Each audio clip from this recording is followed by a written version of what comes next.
ये कहानी की शुरुआत 2021 में हैदराबाद स्टेशन से हुआ था।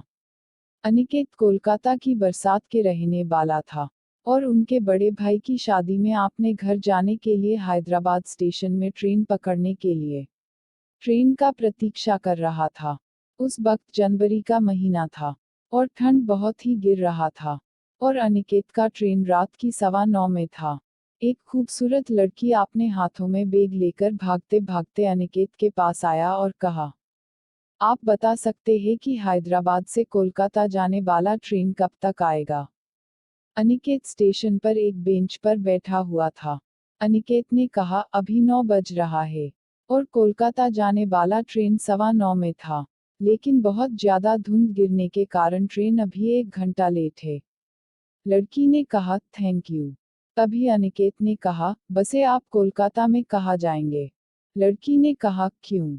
अनिकेत ने कहा, क्योंकि मैं भी कोलकाता जाने वाला हूँ इसलिए पूछ रहा था। लड़की ने कहा, ओ अच्छा। दरअसल मैं कोलकाता की दमदम में रहता हूँ। और आप? अनिकेत ने कहा, मैं बरसात में रहता हूँ। दोनों में बातचीत के दौरान लड़की ने अनिकेत के बगल में बैठ गया। तभी अनिकेत ने लड़की को एक कप कॉफी का ऑफर किया। लड़की ने कहा, हाँ इतना ठंडी में एक कप कॉफी चलेगा। अनिकेत ने 2 कप कॉफी लाया और एक कप उस लड़की को दिया और एक कप खुद लिया। कॉफी पीते पीते अनिकेत ने कहा, हेलो मैं अनिकेत हूँ और आपका नाम? लड़की ने कहा, मैं प्रिया हूँ। वैसे आप हैदराबाद में किया करते हो? अनिकेत ने कहा, मैं यहाँ एक आईटी कंपनी में जॉब करता हूँ और मेरा बड़े भाई की शादी में मैं घर जा रहा हूँ। अगले फरवरी फर्स्ट वीक में मेरी बड़े बही की शादी है। और आप? प्रिया ने कहा, मैं यहाँ बीएससी का पढ़ाई कर रहा हूँ और 1 साल बचे हैं। मैं भी अपने बड़े बहन की शादी में जा रहा हूँ और उनका भी फरवरी फर्स्ट वीक में शादी है। उन दोनों की बातें करते करते कोलकाता जाने वाला ट्रेन आने की अनाउंस होने लगा। तभी अनिकेत ने प्रिया से पूछा, आपकी कोच नंबर क्या है? प्रिया ने कहा, AC3 टायर B10 और आपका? अनिकेत ने कहा, AC2 टायर।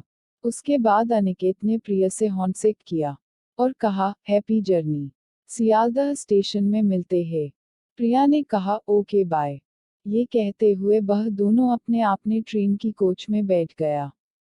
आपको बता दूं कि वह दोनों आपने फोन नंबर शेयर नहीं किया था। अगले दिन शाम की 5 बजे वह दोनों सियालदह स्टेशन में पहुंच गया।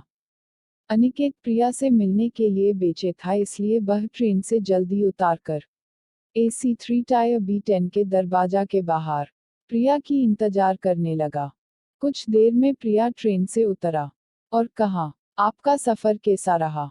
अनिकेत ने कहा, बहुत ही अच्छा। अनिकेत की मन तो चाह रहा था कि प्रिया से उनका फोन नंबर मांगे, लेकिन नहीं मांग पाया। फिर प्रिया ने कहा, थैंक यू अनिकेत हमें सफर में साथ देने के लिए। फिर मिलेंगे ये कहते हुए प्रिया अपने रास्ते में चला गया और अनिकेत उसे बस देख ही रहा था। और कुछ देर बाद अनिकेत भी अपने घर की तरफ चल दिया।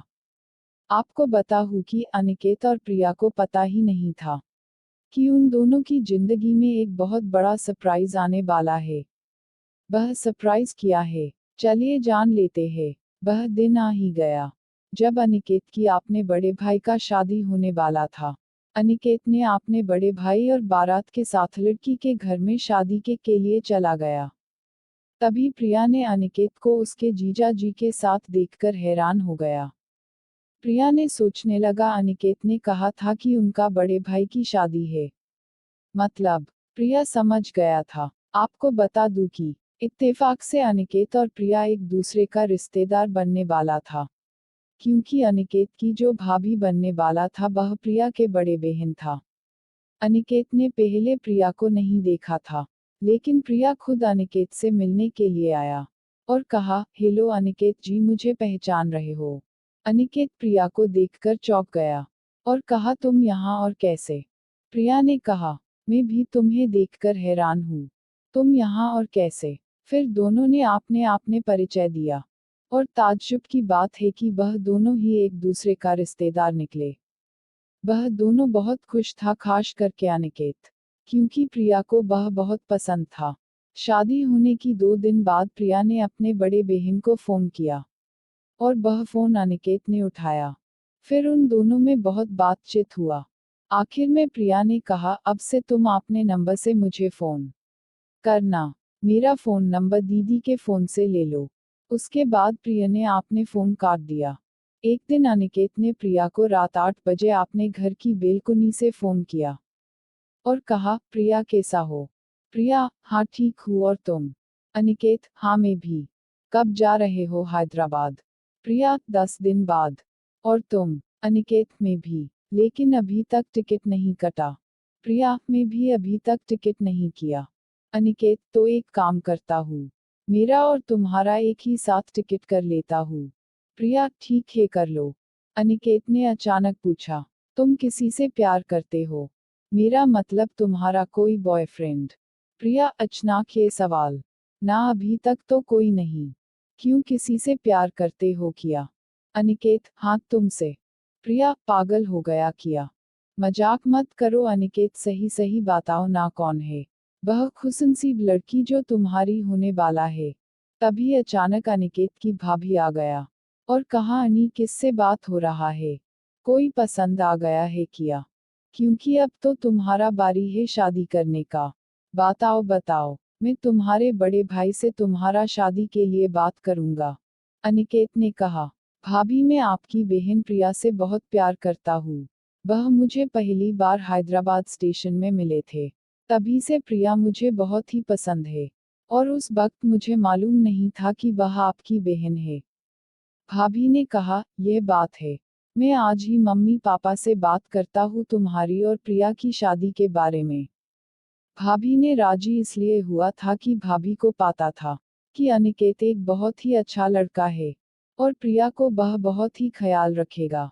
और ये परिवार भी बहुत अच्छे है। हम दोनों बहन एक ही परिवार में बहुत खुश रहूंगा। अनिकेत बहुत ही खुश था। अनिकेत के भाभी ने किया और सारे बात बताई। प्रिया ने दीदी के बात सुनकर वह भी राजी थे, क्योंकि प्रिया भी अनिकेत को पसंद करने लगा था। भाभी ने आपने मम्मी पापा को फोन करके सब कुछ बता दिया और उनकी तरफ से भी अनिकेत और प्रिया की शादी के लिए राजी था। प्रिया ने अनिकेत को फोन किया और कहा, अब तो खुश हो ना? अनिकेत ने कहा, मैं तुम्हें पाकर बहुत खुश हूँ, अब इस जिंदगी में मुझे भगवान से और कुछ नहीं चाहिए। और तुम खुश हो ना प्रिया? प्रिया, मैं भी तुम्हें बहुत पसंद करता हूँ और तुम्हारे साथ 7 जन्मों तक बिताना चाहता हूँ। लेकिन एक बात, मेरी पढ़ाई खत्म होने की बाद ही ये शादी होगी। राजी? अनिकेत, ठीक है बाबा, मैं भी चाहता हूँ कि तुम्हारी इतना सालों की मेहनत कुछ दिनों के लिए बर्बाद नहीं होने दूंगी। दोनों बहुत खुश थे। 1 साल बाद प्रिया की पढ़ाई खत्म होने के बाद ही वह दोनों धूमधाम से शादी कर लिया। अब वह दोनों एक दूसरे को अपने जीवन में पाकर बहुत खुश है।